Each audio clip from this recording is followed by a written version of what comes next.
Welcome into the Husker247 Podcast. I'm Mike Schaefer, joined by Michael Bruns, Brian Christopherson, here on Thursday, the first day of December, and the last of the current dead period. Things are about to get hot and heavy for Nebraska recruiting coming up as coaches go out on the road. And what better time than to have a discussion about who those coaches are or might be than right now here on Thursday, December 1st.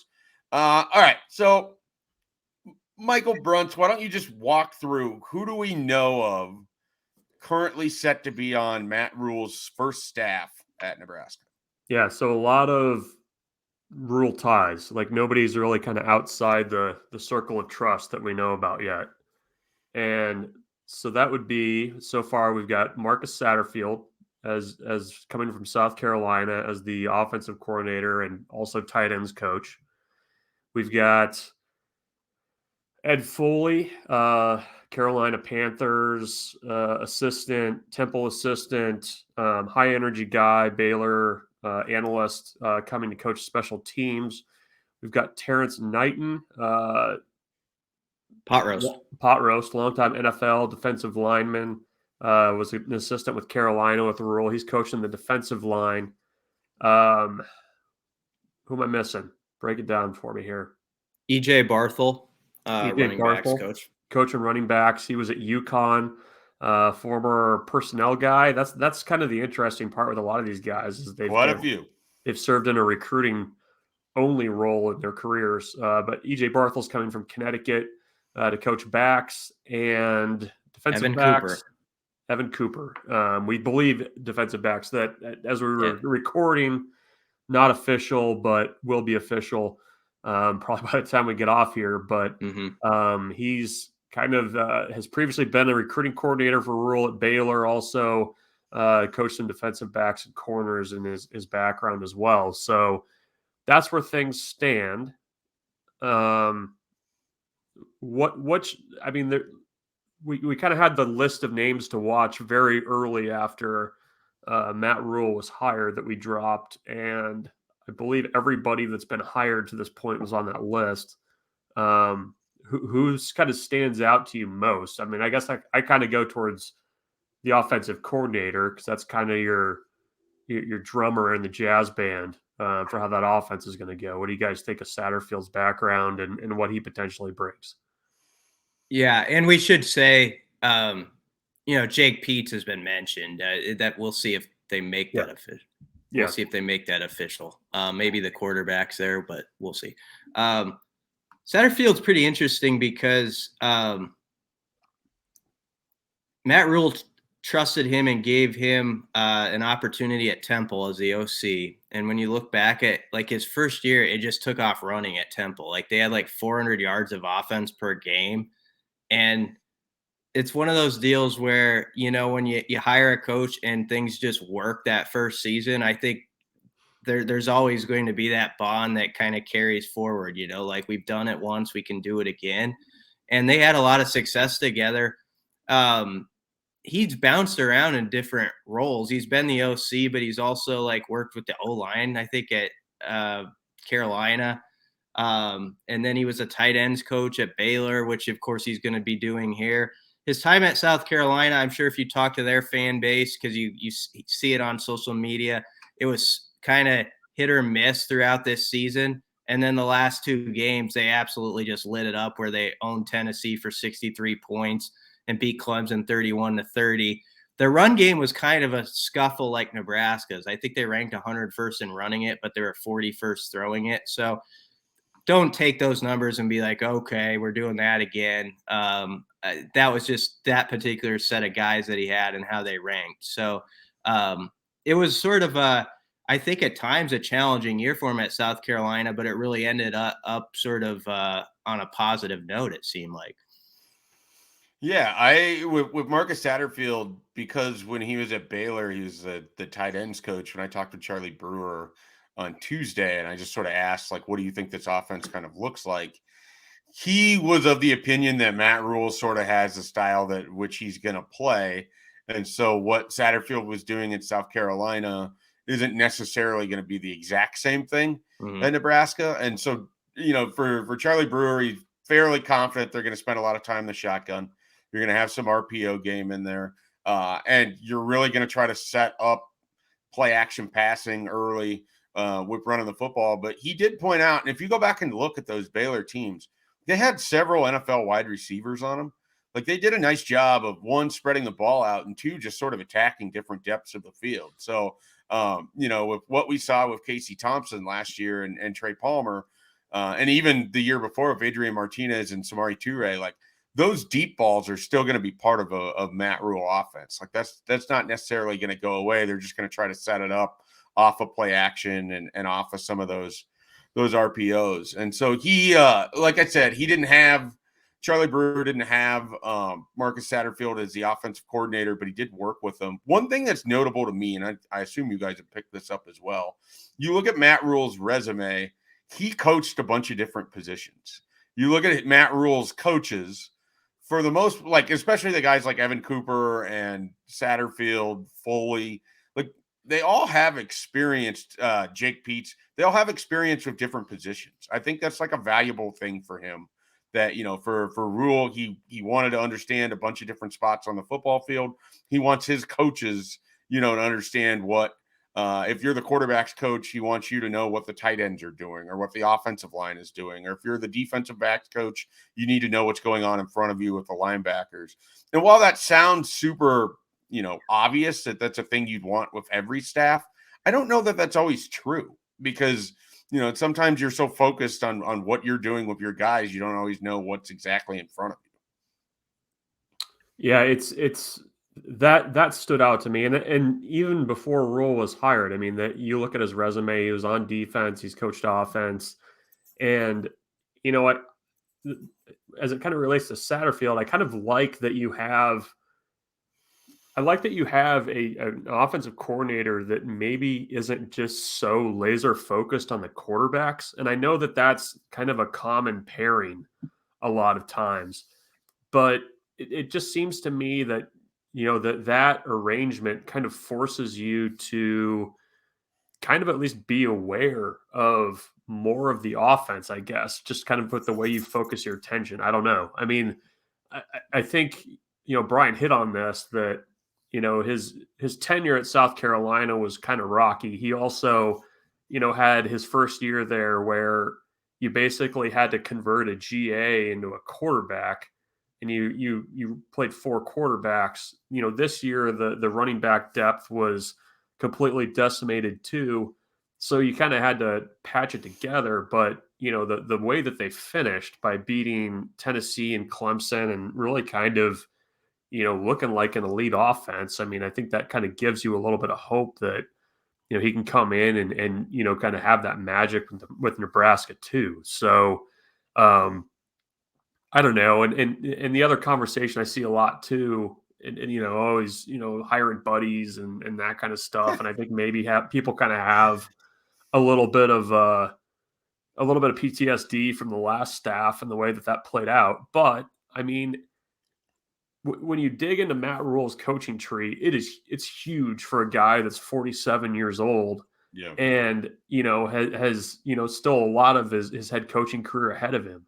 And I think you bring on guys you trust. I think you bring on guys that have good chemistry together. I think we can get into this too at some point, but I think when you know the guys on your staff, I think you evaluate a little bit better because you kind of know what everybody's looking for. And, I just think the start to it, even though you might not have like the kind of big splashy names that people were hoping for and that kind of thing, I think Matt Rhule came into this with a pretty good plan of what he wanted his staff to look like. And I think that for the fact that he's hired guys that he's coached with for years. And I think even when you look at a guy like Terrence Knighton, I think I think Matt Rhule sees him as a very young and up and coming coach who is going to be able to really kind of hit the ground running at Nebraska. He did the same thing with Elijah Robinson, and he's one of the highest paid offensive or assistant coaches in the country right now at Texas A&M. He's not going to be on Nebraska's staff, but I think he sees kind of that similar career trajectory in Terrence Knighton, and that's why he brought him with him from Carolina on day one. Yeah, if there's one area where I have almost zero doubt that Nebraska is going to be significantly more impressive than they were over the last 5 years, it's going to be the defensive line, because that's just everywhere he's been. Like he's had good defensive lines. Like it's just something that even Carolina, like they have a really good defensive line. They have a pretty good defense, like for a team that's 4-8 and whatever. They put together a pretty good defense, and I think Rhule is a big part of that. And I think Terrence Knighton is going to be really, really interesting in that regard. I want to quickly comment on the hiring of buddies thing. Like, did we not learn any sort of lesson that when your coach is just hiring people he's never worked with, that there's some sort of trade-off to that? Like Scott Frost couldn't even make it one full game without being the offensive coordinator and putting someone else in charge of his offense. These people who rise up to be head coaches generally have some sort of complex where they like to be in control of things and generally have an idea of how things are going to go. Everything we know about Matt Rhule, he wants very much the alignment, the vision. It all has to be in the same direction. There's a reason why I think that a lot of these guys are people that he wanted to go get, because he didn't have to worry about what it is that they're trying to do. Or, he's not thinking that Marcus Satterfield is just going to go have like this crazy drive in the middle of the game. Like it's all going to be built towards a similar purpose because they've worked together. They've experienced that together. Like there's a real value in that. And so I always laugh every time this stuff comes up and people try to put together these coaching staffs of like, go grab Ed Orgeron and go get this guy. And it's just, how often does this work? I mean, you look over at Ohio State right now and everything was hunky-dory, and now Knowles could be out as their defense. They could be on their 5th defensive coordinator in 7 years just because you keep trying to figure it out rather than match it up with your philosophy. So I mean, obviously Nebraska would love to be in the position in which they're 11-1. Don't get me wrong, but the idea that you're just going to go hire all these big names because you have this assistant pool that have never worked together, and it's going to magically come together with Matt Rhule as the head coach was never a realistic thing. It wasn't that way with Scott. I mean, Luke Fickell brought his whole staff over from Cincinnati. Like these guys like to work with who they like to work with because that's their comfort level. And, later on, it'll be interesting when Matt Rhule has to make a hire if somebody leaves again, what that looks like. Does he promote from within, as we saw, moving his recruiting coordinators or director of recruiting into an on-field role? He did with Evan Cooper. He's done it with Ed Foley. He's done it with other guys. So it's a really interesting thing, but every single time there's these hires, I feel like everyone wants these pie in the sky names, and it never really works that way.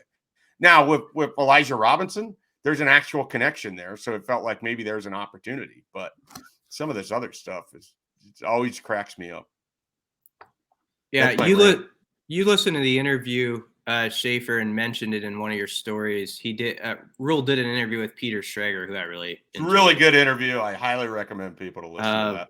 Listen to our podcast first, and then that one. Yeah, I like Schrager too. The quote though that stuck out to me, and this goes with what you're saying, where he said, "I've got a lot of guys that are my guys. If I made a mistake in the NFL, I hired some guys for their experience, but maybe they weren't able to connect with me." And he said that's not their fault, but I mean that goes with it. Like he actually tried to do a little bit of what he hasn't done previously at Carolina, it sounds like, and fill some staff spots with some guys who had been in the league a while, but they don't know exactly how he operates, and they're filling each other out, and maybe the way he has his demands are different than what they think and stuff like that, and it didn't work. It sounds like quite like he wanted it to. Yeah. And it doesn't mean that they can't have a coach who doesn't have those connections. Like if they go, if they're looking for a wide receiver coach, and this is a good point, we should probably mention, we're recording this Thursday morning. We have no extra information about Mickey Joseph at this time and his current situation with the dispute yesterday. We don't really have anything more to add on that. But if they, so going back to the wide receiver thing, potentially can go out and add a wide receivers coach that they don't have a connection to, but you're not going to do that at 7 spots on your staff. Like you're going to build a core of guys that you trust. And then maybe you're working in 1 or 2 that are from the outside that you're trying to sort of work into your system. Yeah. So Brent, you mentioned this. I've talked about this a little bit. I really like the idea that multiple of these guys have been off the field recruiting assistants. Like I like it for a couple reasons. First and foremost, I think you learn how to recruit that way. Like, I mean, you and I and Brian too, we've all talked with these guys, on the record, off the record, learned about their jobs, watched how they do things. Like, you can't be someone who isn't interested in recruiting and be the director of recruiting. Like, it's just not going to work. And we know how active these guys are in sort of building those relationships on the front end. And I think that makes it easier for someone like Evan Cooper or Ed Foley or whomever else, EJ Barthel. When you've had that role, it becomes sort of natural. You understand how you're going to reach out to a kid. You understand how you're going to tell them how you got an offer. Or you know the different ways to almost manipulate the emotion that can come along with the offer because you've done all of this. I think we spend a lot of time talking about recruiting with assistant coaches and not enough time acknowledging that so much of their work is done by people behind the scenes, setting them up to even get to that point. And so when you have that experience and now you're in the chair where you're the assistant coach, I think it makes you a better recruiter because of that right off the bat. Yeah. Well, I think there's almost kind of like an organization knowledge that comes with that stuff too, right? Like you watch a ton of film and you're building relationships. You're, probably talking to more kids, if we're being honest, than assistant coaches do, because you're in some ways kind of like that first line of defense almost, or first point of contact for a program with a kid is usually a recruiting assistant. And, I think when you do that too, you just kind of learn to look for certain things. You kind of have maybe more nuance in the recruiting process too about, how things work and where things stand. And, it's also a little bit of a guy like EJ Barthel. I mean, he's kind of brought himself up by the bootstraps a little bit. Where you pay your dues in the recruiting office, you do well there, then you move on to coaching jobs. He's, coached at, a number of places before he got his chance at UConn. And, everything I've, heard and people I've talked to that he's like seen as a rising star in the business because of the way that he relates to kids, the way he, it kind of has that energy and, some guys just have that it factor. And from what I've heard, he does. We'll see if that translates to Nebraska, but I do think there's an advantage to having been in that role before when you get to be an assistant coach. I mean, I even think back to, a guy like, Ryan Gunderson in Nebraska was a personnel guy for a long time. And, now he's a quarterbacks coach at UCLA doing really well there. I just think it really helps coaches to have gone through that. So, I think too, the fact that these guys have been personnel guys and been aware of kind of how Matt Rhule recruits and what he looks for helps too, because from what Matt Rhule has said, he's looking for very specific things and values very specific things on the trail. And I think kind of having that experience with him and also having been in a recruiting office, it helps you a ton. Yeah, I agree with all of that. I mean, I think you hit on something I failed to mention, the idea that if you're having to watch all that film and you're a defensive backs coach, but your area of the country is Miami, and what Matt Rhule wants or what the general, archetype of the offensive lineman is, you can watch that offensive line film and be a little bit better of an evaluator or a little bit better in terms of how you can recruit them and everything else because you understand it better. I mean, they always say knowledge is power, and I just feel like having those sorts of roles sets you up to be more successful. Are there any of these names, like none of these are surprises, right? Like these were all on that list.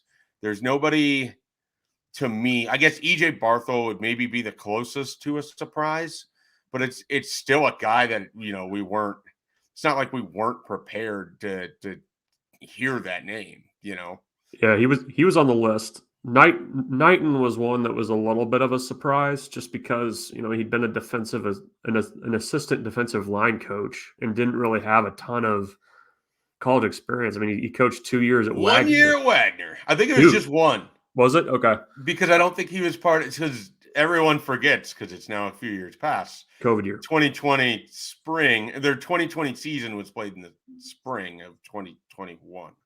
Yeah. So okay. I think he was there for 2019. Yeah.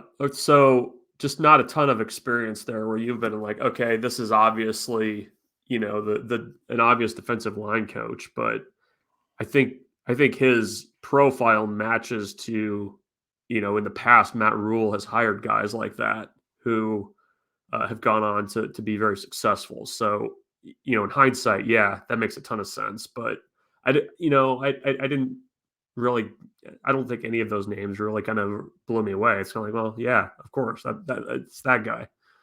Yeah. Let's get to the part of the podcast that the people are waiting for, and that's reckless speculation about what's next for this coaching staff. Brunts, who are they going to hire? Who's the defensive coordinator right now? Who's it going to be?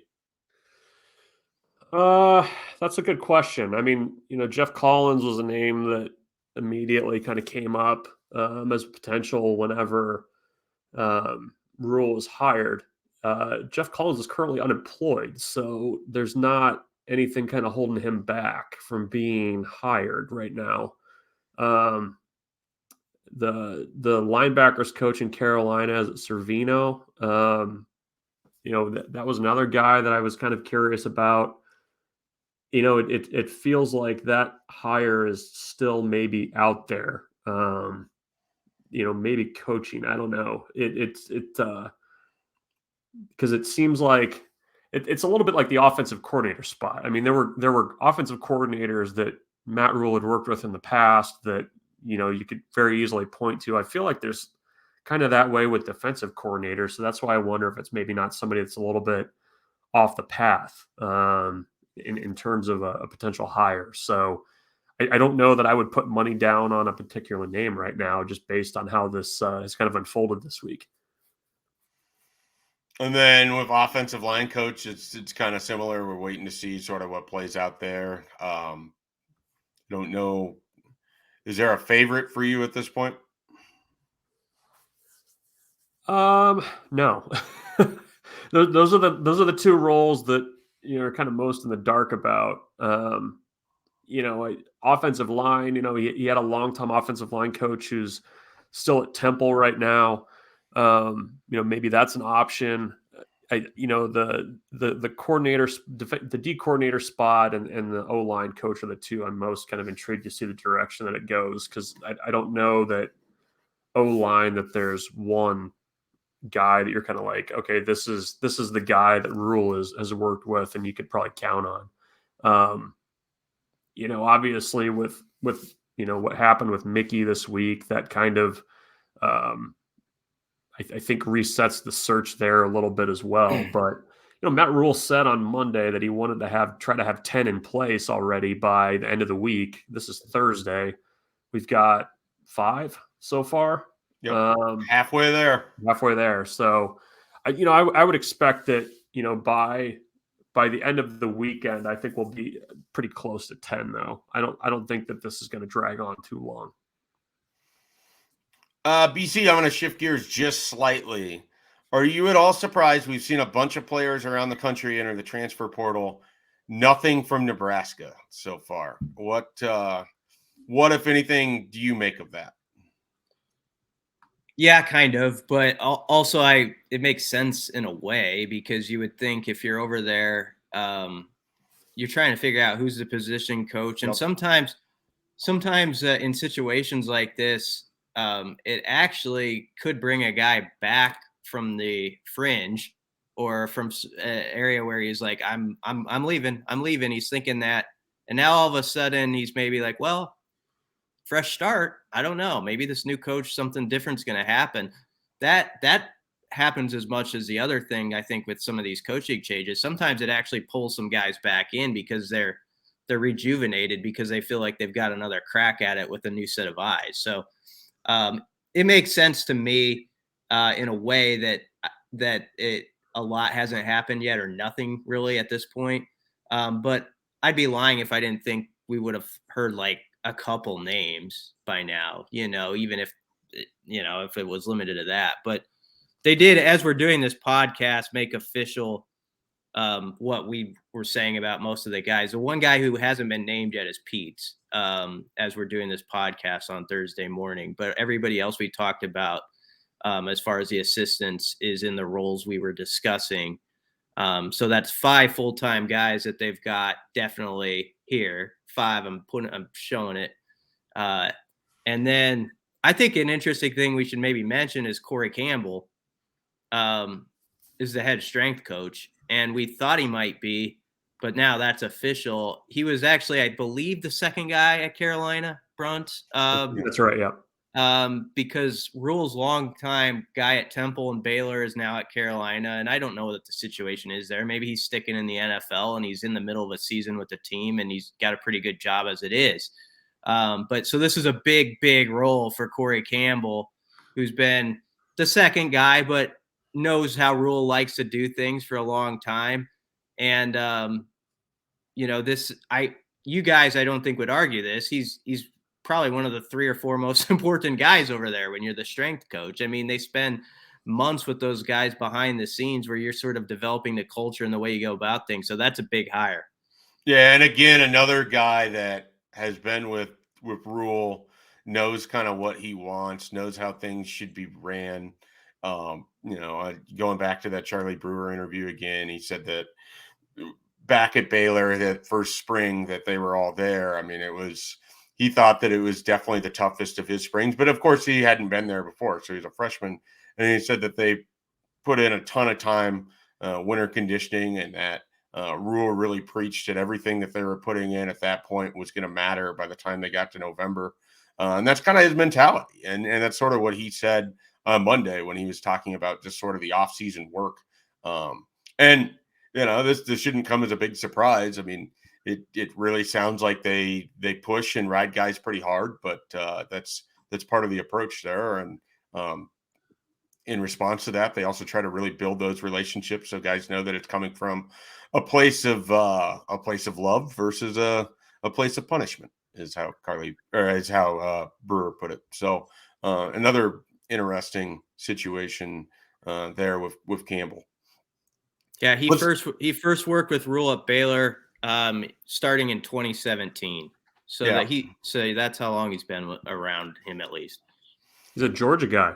He went to Georgia. He's a dog.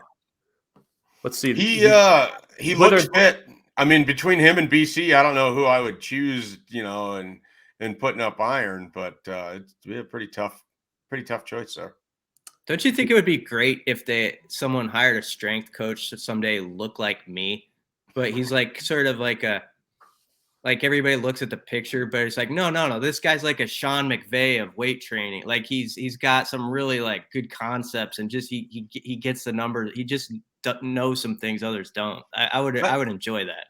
My favorite part of that whole thing is you sort of compared yourself to Sean McVay. I loved it a lot. I don't think I did that. That was a low-key Sean McVay, BC. Do you have the photographic memory? Can you walk through what happened on Nebraska's 15th play against Minnesota? Yeah, this guy benched 435 pounds and then blah, blah, blah. Yeah, just like the best would be BC. We're gonna lose him to Amazon. The best would be BC sitting on the sideline, because strength coaches, you're not wearing sleeves, right? And they're playing. Nebraska's playing up in Madison in November, and BC's out there in just a T-shirt, just freezing his ass off. This wasn't to make it that I could be that guy. I just want to see somebody that's a pencil neck dork. Sean McVay in BC. Sean McVay is kind of a fit, shorter guy. Like he's kind of fit though. But you know what I mean? Like just like he's got an encyclopedia up there on like, this is weight training and this is how we do things. But I don't actually like to lift the bar myself. That kind of guy. I would enjoy that. Like he has to have somebody else be the spotter. Like he can't even do it. He just like, no. 140-pound guy on the sidelines being the get back guy, trying to pull guys back, just not working. I love it. Anyway, Corey Campbell is not like that. If you'll see his picture, Corey Campbell is It was pretty put together. Yeah. Let's switch gears entirely. And let's talk about Nebraska basketball, fresh off of 2 wins against the ACC. Just a crushing win over Florida State, and they followed it up and they beat BC, not Brian Christopherson, Boston College, by, 22 points? Is that right? 21, 88-67.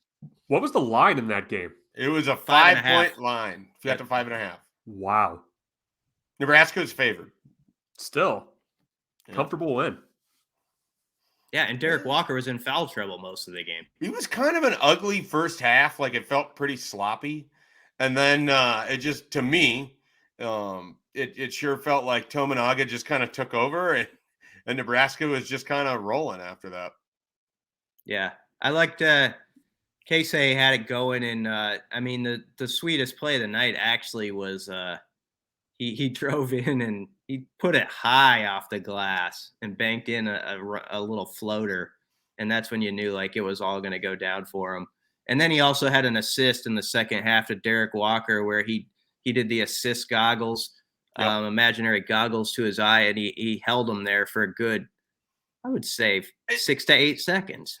Is that when he then would run down the court and start punching the opposing hoop? Like, do you remember what I'm talking about? They showed it on TV, and I was like, oh, that's not going to end well. But he thankfully did not get teed up or start a fight. So there was a couple moments in that game where Nebraska had some really slick passes. My favorite was, and if you guys remember this, Blaise Keita pulls in an offensive rebound and just like a perfect dump pass to Gary for a really nice basket. And it's like, oh, I don't know that I've ever seen a Nebraska forward get an assist off of an offensive rebound that was actually closer to the basket. I mean, it was nice. Like they have much better basketball IQ than what I've seen the last several years. I'm just going to throw that out there. I know the player you're talking about. Keita was kind of falling down or a little off balance. It was like over his head, almost backwards a little bit. It made me think of, I think it's the movie's Finding Nemo where someone had a fish in their mouth and they tossed it with their, like a fish tossed it with his mouth to another fish or something. I could be wrong on that, but that for some reason that popped into my mind immediately when Blaise did that. Was not prepared. Like I thought we were going to get some sort of like 1980s reference here. No, Finding Nemo. Maybe there was some moment in Hoops Dreams that you really zeroed in on or something like that. I was not expecting Finding Nemo.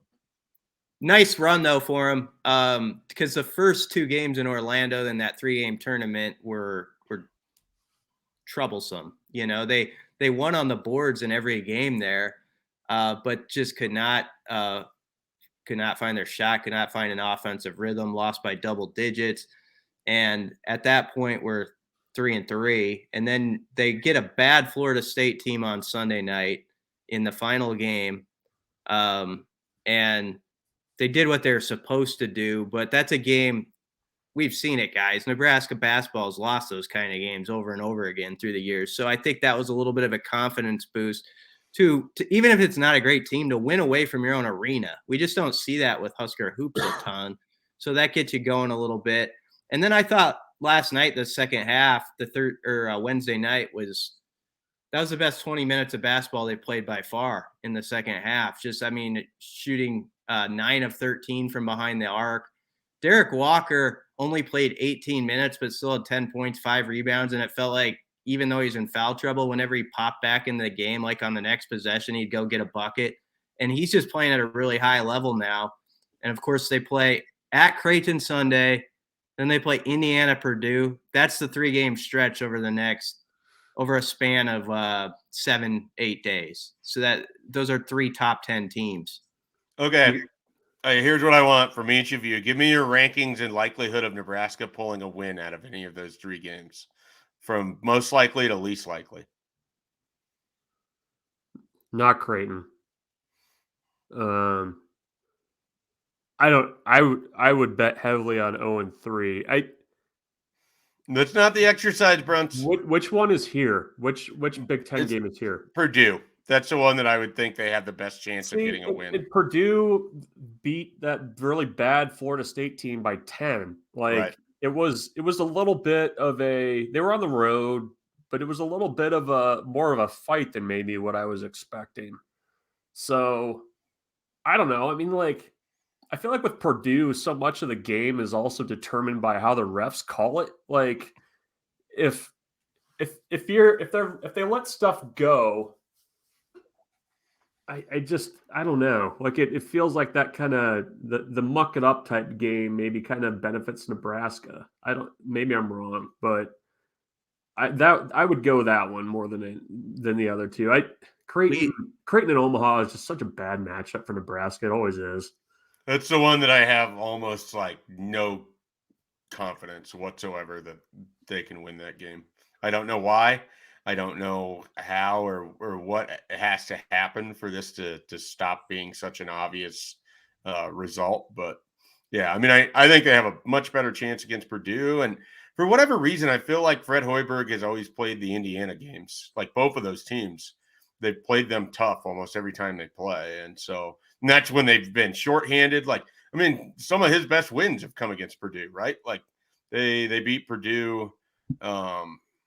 Was it last year at home or 2 years ago where Thor was just slinging backcourt passes and, you know, they had a bunch of energy coming off the bench from those guys. They didn't get much out of Delano Banton. Am I remembering this right? Was that 2 years ago? Believe so. Yeah. I think to your question, Purdue is the most winnable. Of the three, and this speaks to Indiana's prowess to me. I think Indiana's just they look great right now. So I think they're the least likely, actually. Mm-hmm. Interesting. But I mean, they just took apart North Carolina last night, won by 12. But people watched it closely, said it was just sort of like they physically manhandled them. So I mean, they honestly have an Elite Eight, Final Four type of team at Indiana this year. I think if they get the right draw when it gets to that. But Creighton is difficult. The one thing that could be advantageous for Nebraska a little bit, I don't want to make too much of it, is Creighton has a slugfest on Thursday night against Texas. And so you are coming off of that, and there's not as much time, a recovery, but still, you guys are right. Every time I've ever went to cover a game in Omaha there, it honestly feels like it's 41-12, like 10 minutes into it. And it feels like the Kansas-Nebraska games I went to most of college. That's a minor exaggeration, you'd say, too. I mean, very minor, because those are the games they played. So it would be sort of a win if, like, at halftime on Sunday, you're sitting there and it's like a 6-point game, or something like that, where a little run and you could pull it off or something, because that hasn't been how it's been. Here's what I would, and this is very like low bar, but I would just like to see Nebraska play with composure in Omaha. Like that's so like participation ribbony, but like Brian said, I mean, like, I mean, they haven't done it, so I know. Well, I mean, every time Nebraska goes there, it's like you look up at the second TV timeout and Nebraska's down like 15 and the game's just over, Yeah, I mean, so the 2013 team, when they basically took them almost to overtime, the year that Nebraska went to the NCAA tournament, that was probably the last time they went into Omaha and gave them a full game, right? Because everything otherwise, I mean, they had the weird year. I want to say it was Fred Hoiberg's first year where Nebraska had lost some of those games early, and you just thought Creighton was going to stomp them, and it was like a 4-point game at half, and then they finally pulled away in the second half. But yeah, I'm with you. I mean, it's just that place has been a house of horrors for Nebraska. Yeah. Yeah. So some composure. That's all we really. That's all we want. Well, I mean, they've got a chance for that if Derek Walker could stay out of foul trouble and just the best thing that's going with him is not just that he's so efficient. He had that 10-12 game against Florida State where he got whatever he wanted, but he was also a great facilitator in that game. And they found that they can really work off of him and spread the court. And he's a good passer too. So he's a reliable weapon because he draws the big from the other side away from the bucket, really opens up some opportunities for back cuts and things like that. So I think they could get some stuff done there. But then you're gonna need Tominaga or Wilcher or both to like have that kind of night where it's just like the hoop looks really big to them. You know, if one or both of those guys could get hot Sunday, maybe you got a fighting shot at it, you know, and then you hope Creighton's a little tuckered out from their game against Texas. All right, let's just go ahead and call it there. I got a little hoops to finish things out. Obviously, with the football season over, we're probably going back to about 2 podcasts a week. That's kind of our plan. We're going to be pretty busy here, and everything that we're doing, you can find at Husker247 right now. Thank you to our new subscribers. Thank you to our existing subscribers. It was a pretty awesome month of November as everything sort of came together. Plenty of content. Advise all of you, if you're not a member yet, take a strong look at it, or at least just go check out the site and see what we have up there at Husker247.com. We'll be back next week with a podcast. We'll dive into where things sit recruiting-wise, the first kind of trips out on the road for Nebraska, and what the class and everything will look like next week on the Husker247 Podcast.